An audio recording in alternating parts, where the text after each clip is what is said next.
Hello, good morning students. Today I am going to teach you Standard 8, Subject History, Civics Chapter 5, The State Government. In this chapter, we'll study the government of constituent states or the state government. In the federal system, the government exists at two levels. Federal, that is the central government, works at the national level, and the state government works at the regional or the state level. So federal government and the state government. First, let us see the background of this.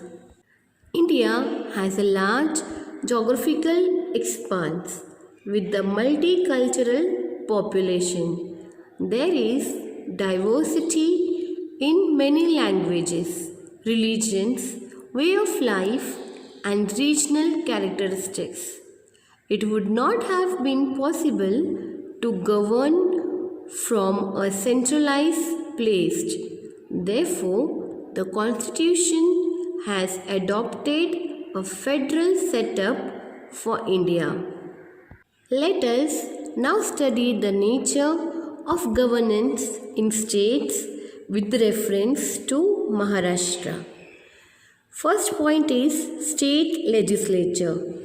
Like the parliament at the central level, every state has its own legislature, but only 7 states in India have 2 houses, that is, bicameral legislatures. Maharashtra has a bicameral legislature. The members of state legislature are known as member of Legislative Assembly, that is MLA, or the members of Legislative Council, that is MLC. Now let us study about legislature of Maharashtra. It has 2 houses, namely Vidhan Sabha, that is Legislative Assembly, and the second one is Vidhan Parishad, that is Legislative Council. First we'll see about Vidhan Sabha, that is Legislative Assembly. This is the first house of the Maharashtra legislature, and it comprises of 288 members. If there is inadequate representation of the Anglo-Indian community, the governor nominates one member from this community in the Vidhan Sabha, and there are some seats which are reserved for the scheduled caste and scheduled tribes, that is SC and ST. Maharashtra is divided into territorial constituencies. For this purpose of election, one member is elected from each of the constituencies. The tenure of Vidhan Sabha is of 5 years. Here, any citizen who are residing in Maharashtra and who has completed 25 years of age can contest the elections to this Vidhan Sabha. Now let us see about Speaker of Vidhan Sabha. The proceeding of Vidhan Sabha are carried out under the supervision and guidance of the Speaker. The elected members of the newly constituted Vidhan Sabha elects the Speaker and the Deputy Speaker.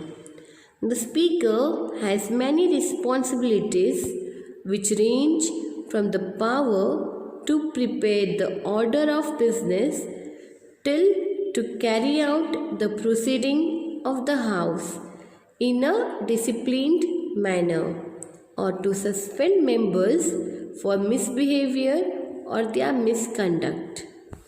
Now we'll learn about Vidhan Parishad, that is Legislative Council. This is the second house of the Maharashtra legislature, and here members are indirectly elected from various sections of society. There are 78 members in Vidhan Parishad of Maharashtra. Of these, some members who are distinguished personalities from the fields of literature, science, and social service are nominated by the governor. Remaining representatives are elected by the members of Vidhan Sabha. Local government institutions, teacher constituencies, and graduate constituencies. This Vidhan Sabha, that is Vidhan Parishad, is never fully dissolved. A specific number of members retire every 2 years, and these vacant seats are filled again by conducting fresh election for those seats. The proceeding of these elections are conducted in the guidance of the chairman, and if the chairman is absent, the deputy chairman takes over this responsibility. Our next point is Executive of Maharashtra. The Governor, Chief Minister, and the Council of Ministers together form the Executive of Maharashtra. First, we'll see about Governor. Governor is appointed by the President and holds the office during the pleasure of the President. The Governor also enjoys certain powers. For example, the bill passed by the Vidhan Sabha and Vidhan Parishad are converted into laws only after receiving the permission of the Governor. The Governor has the right to summon the session of the state legislature. When it is not in session but the need arises to make the law, then the Governor can issue an ordinance for this. Next point is Chief Minister and Council of Ministers. Here, the leader of the majority party, that is Legislative Assembly, becomes the Chief Minister. Then it includes the trustworthy colleagues, that is known as Council of Ministers.